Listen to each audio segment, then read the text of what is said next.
pense que tu peux deviner sur quoi on va parler cette semaine. Depuis quelques semaines, je suis en train de parler de la credo nicéenne et nos croyances, mais on arrive à Noël. Donc, j'aimerais ça juste parler un peu de qu'est-ce que cette saison, qu'est-ce que ça me parle, les différentes histoires qui sont autour de Noël et quel rapport ça peut avoir pour nos vies. Et donc, c'est ça. Et tu remarques en arrière de moi, Marie et Joseph, c'était une photo d'eux autres. En tout cas. Mais c'est fort qui est en train d'arriver. OK? Et qu'est-ce que on célèbre durant ce temps-ci, durant euh, le mois de décembre? On célèbre la naissance de Christ, mais on sait qu'il n'est pas né en décembre, et on sait que ce n'est pas le 25, que le 25, ce n'est pas un jour sacré. Mais c'est bien qu'on arrête et que même on ressent que l'univers, en tout cas, le monde, plusieurs sont arrêtés sur ce date-là. Qui croit pas, ce date-là est affecté et ça a affecté toute la société. Et ça aurait dû vraiment les affecter. Et je vais en parler un peu aujourd'hui. Et qu'est-ce que ça a à faire avec nous? Et je veux débuter par quelque chose. Il y a une histoire dans la Bible qui dit qu'il y avait des mages qui sont venus à Jérusalem. Euh, Pas des rois mages, des mages. Et il n'y en avait pas juste trois parce que toute la ville était dérangée par eux. Donc, ils y allaient un peu partout. Et finalement, Hérode, qui était le roi dans ce temps-là, il a demandé de les rencontrer. Puis en les rencontrant, euh, il posait la question, surtout au roi, tu devrais être au courant, où est né le roi? Où est le roi qui vient d'être né? Parce qu'eux autres étaient au courant. Et un jour, on va en parler un peu plus de ça, mais ça arrive d'une influence que Daniel le prophète, qui était en Babylone, qui était le centre de beaucoup de religions de l'Est, euh, a commencé à en parler.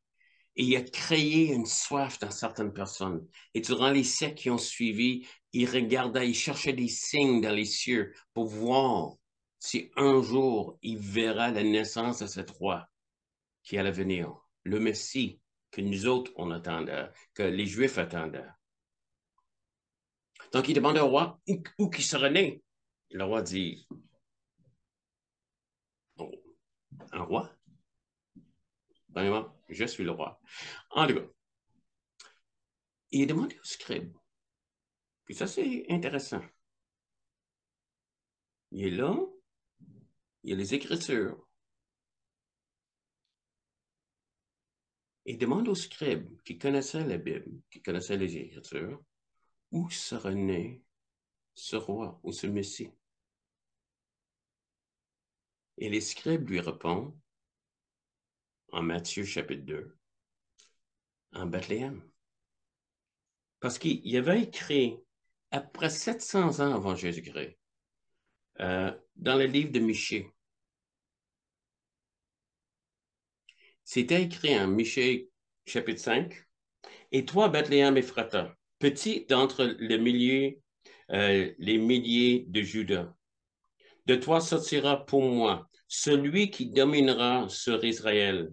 Et donc l'origine remonte aux temps anciens, au jour de l'éternité.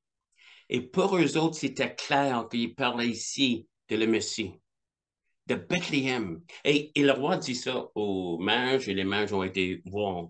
Et il arrive 2 ans après la naissance de Jésus. Mais ça, c'est toute une autre histoire. Donc, Israël était au courant. C'était écrit dans les livres, c'était écrit dans l'Ancien Testament, c'était clair que le Messie serait né à Bethléem. Si on arrive maintenant, il y a 400 ans qui ont pas, une période de 400 ans, de Malachie, qui est la dernière prophétie qui a parlé d'un Élie qui allait venir. De la dernière prophétie, il y a 400 ans qui ont passé. Et selon les Écritures de ce temps, le monde était un peu dans l'attente de quelque chose. Mais ça faisait 400 ans qu'ils n'ont pas attendu la parole de Dieu. Autrement, il n'y a aucune prophète, il n'y a aucune personne qui a dit. Comme j'ai dit, Michée, c'était 700 ans.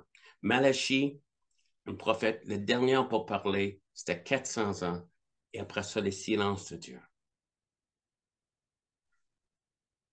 Mais le monde était un peu dans l'attente, selon qu'est-ce que j'ai lu. Et tout d'un coup, il y a un ange euh, qui apparaît à Zacharie, qui est le père de Jean. Et peu de temps après ça, il y a un ange qui apparaît, une vierge, qui s'appelle Marie. Il lui annonce qu'elle est bénie parmi les femmes, qu'elle sera, elle va donner naissance à le Messie qui est à venir. Qui est fantastique. Elle, qui était à Nazareth, elle a donné naissance à le Messie qui est venu, qui va venir. Et toi, Bethléem Ephrata, et elle qui était à Nazareth. Vois-tu un problème?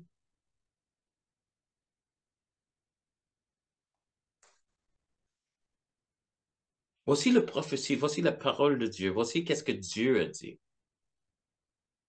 Voici qu'est-ce que le monde savait. Voici le message que 2 ans après sa naissance, Hérode va donner hommage. Parce que tout le monde est au courant que dans les Écritures, c'est à Bethléem qui sera né. Mais voici, il y avait une femme qui, par le Saint-Esprit, que le Saint-Esprit allait venir sur elle. Elle est tombée enceinte. Elle demeurait à Nazareth. Son fiancé demeurait à Nazareth. Il y a toute une autre partie, on va parler d'eux, on va parler un peu plus de ça. Mais je veux que tu regardes l'énormité, l'incroyable problème. Premièrement, ils ne sont pas en train de réfléchir. Ah, faut qu'on aille à Bethléem, parce que pas tout le monde était au courant de toutes les Écritures. Je suis certaine que Marie, peut-être, elle ne savait pas. Tu te rappelles que les scribes, c'était ceux qui étudiaient les paroles. La parole, eux autres, ils ont trouvé Bethléem, mais le monde ordinaire qui allait au synagogue, il faisait, peut-être eux autres n'étaient pas au courant. Dans sa tête à elle, elle était, OK, l'ange a apparu, Gabriel. Gabriel a dit, tu vas être enceinte? Elle a dit, que ce soit fait selon la volonté de Dieu. Je suis la servante du Seigneur. Super, incroyable. Et l'ange s'en va. Il n'a pas dit, oh, faudra que tu te manges, parce que faut qu'il soit né un Il faut qu'on arrange ça. Non.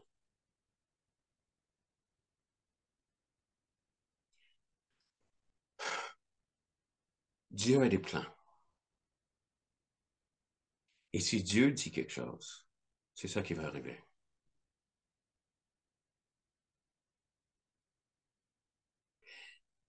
Donc, qu'est-ce qu'on voit? C'est que le roi a demandé un jour, il pogne une idée.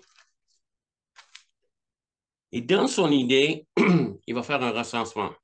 D'où est venue cette idée-là? Je ne sais pas. Mais Dieu voulait quelque chose.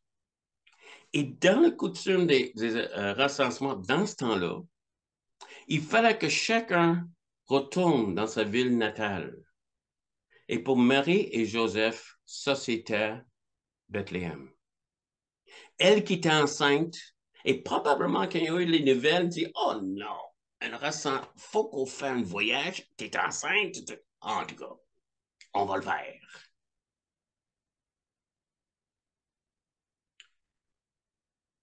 Imagine les logistiques de tout ça. Que Dieu est en train de parler et Dieu a déclaré. Et c'est ça qui sera fait. On va passer une histoire dans l'Ancien Testament d'un jeune homme qui avait 17 ans. Puis un jour, il y a un rêve. Il y a un rêve que euh, ses frères sont en train de se prosterner devant lui. Puis là, il y a un autre rêve après ça, que ses frères et son père et sa mère se prosternent devant lui. Il n'était pas populaire. Tout le monde était fâché avec lui. Ça, c'était Joseph. la parole de Dieu disait cet homme allait régner. Les circonstances disaient qu'un petit kid avec une grosse tête, c'est comme une grande tête, en tout cas, ton chapeau ne te fait pas. Donc, la première chose qui lui arrive, c'est que ses frères le prennent, ils veulent le tuer. Finalement, il y a un des frères qui le convainc, puis il vend en esclavage. Puis il vendu en esclavage. Cette roi, cette personne qui allait régner sur tout le monde, est un esclave.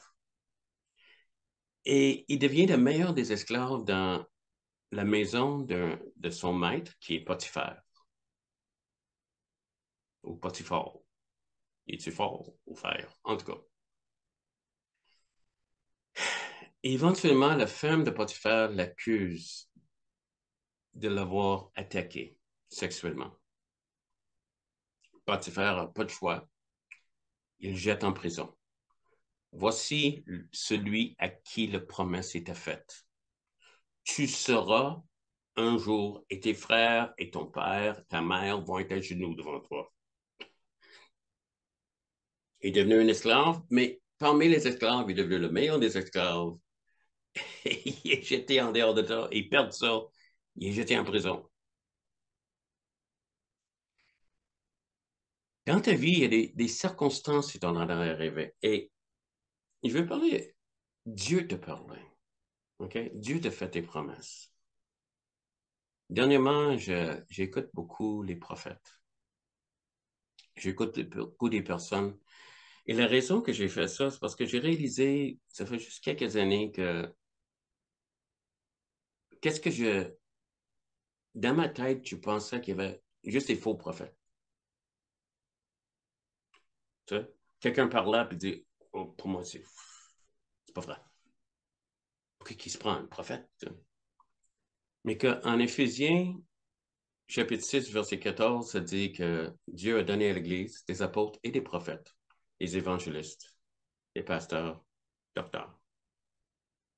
Et que les prophètes font partie de l'Église. Et je commence à écouter et je commence à voir qu'il y avait des hommes et des femmes qui avaient le don prophétique, qui sont en train de parler pour l'Église. Et ce n'était pas toujours de condamnation, mais même l'encouragement. Donc, je commence à les écouter de plus en plus. Et des fois, je viens frustré, des fois, je viens... Et il faut toujours utiliser le discernement. Mais ça fait partie de l'Église de Christ. Comme les apôtres font partie de l'Église de Christ. Il n'y a pas juste des pasteurs. Il y a des apôtres, il y a des prophètes, il y a des évangélistes. Pasteurs, docteurs. Tous ont un rôle à jouer. Et la parole de Dieu ne veut pas être silencieux. Il veut être parlé.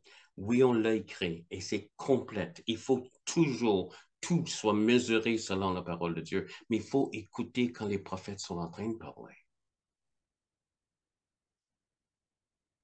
Et on regarde les situations, puis là, tout d'un coup, un jeune dit, j'ai un rêve, j'ai un songe, et tout d'un coup, il se ramasse comme esclave, et après ça, jeté en prison. Puis un jour, il est en train de se promener dans la prison, il pose une des plus bizarres questions que j'ai jamais entendues. Il regarde deux gars qui sont assis là, et il dit, les gars, t'as mis une base, qu'est-ce que t'as? Moi, j'ai toujours trouvé ça drôle. Il y a beaucoup de choses qui me font rire dans la Bible, mais ça, c'est une chose. Ils sont en prison. Et c'est pas des prisons comme aujourd'hui, c'est comme tu souffres. Donc, la première chose que j'aurais répondu à dire, idiot, on est en prison. Donc, tu veux que je souris, mais tous les deux étaient down parce que tous les deux ont un des rêves. Et Joseph a dit, hey, dis-moi les, moi, je suis capable, par la puissance de Dieu, Dieu est capable de me donner l'interprétation des rêves. Et la première qui donne, qui est les chansons du roi, qui était mis là parce que le roi était fâché après lui, il dit, tiens, et il donne le rêve. Puis la fin de le rêve, c'est ça. Ah, en 3 jours, tu vas sortir d'ici et tu vas être réétabli. Et inquiète-toi pas, tu vas être réétabli comme les chansons, tu vas avoir ta place. Wow, tu sens-tu mieux? Hein? Puis là, il dit à l'autre gars, puis lui, l'interprétation, c'était en 3 jours, ils vont te couper la tête, puis là, le mettre sur un piquet. Sens-tu mieux? En tout cas. Mais en tout cas, les deux gars, puis là, Joseph dit, un des gars, oublie-moi pas, celui qui a eu le bon de prophétie. Quand tu sors d'ici, oublie pas qui je suis. Et c'est exactement ce que les chansons font. Ils l'oublient. Il retourne dans le palais, tout ça, jusqu'à 2 ans plus tard. Donc, toutes ces choses sont en train d'arriver à Joseph. Il y a eu le rêve, il y a eu toutes sortes de choses, la parole de Dieu.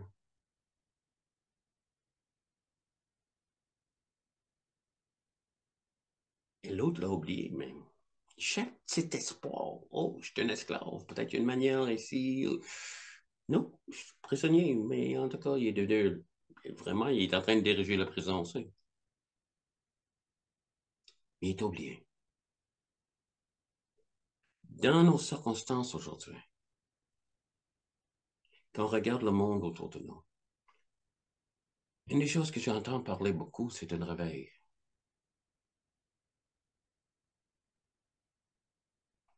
Que parmi la jeunesse encore, comme il y avait les Jesus People pour les années 60, ça va arriver encore.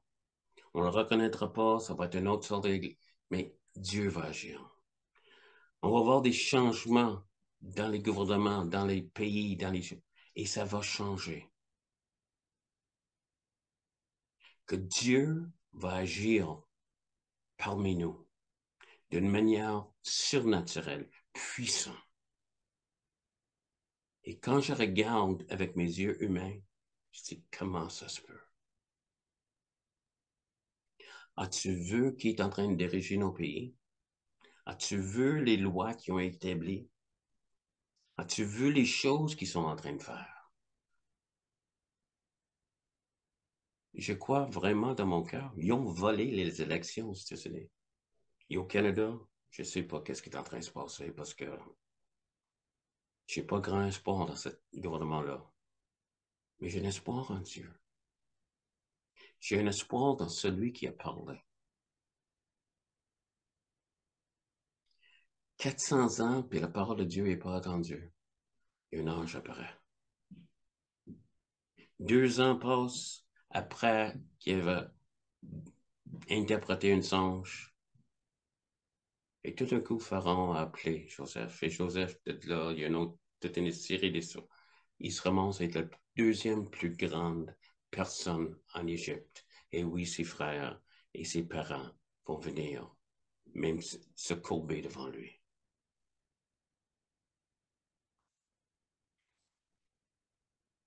Et il y a un recensement en Israël. Et qu'est-ce que tu vois en arrière? Qu'est-ce qui est le symbole de ça? C'est que Jésus est né à Bethléem. Parce que Dieu l'a décidé. Même s'il fallait chambarder tout le pays, que tout le pays d'Israël, il fallait que tout le monde retourne dans le pays natal. Dieu voulait ça afin que son fils sera né à Bethléem. Ce que Dieu t'a parlé, ce que Dieu a parlé pour le monde, ce que Dieu a parlé pour notre pays, ce que Dieu a parlé pour ta vie personnelle est en train d'accomplir. Si Dieu le dit, et c'est comme selon qu'est-ce que lui dit.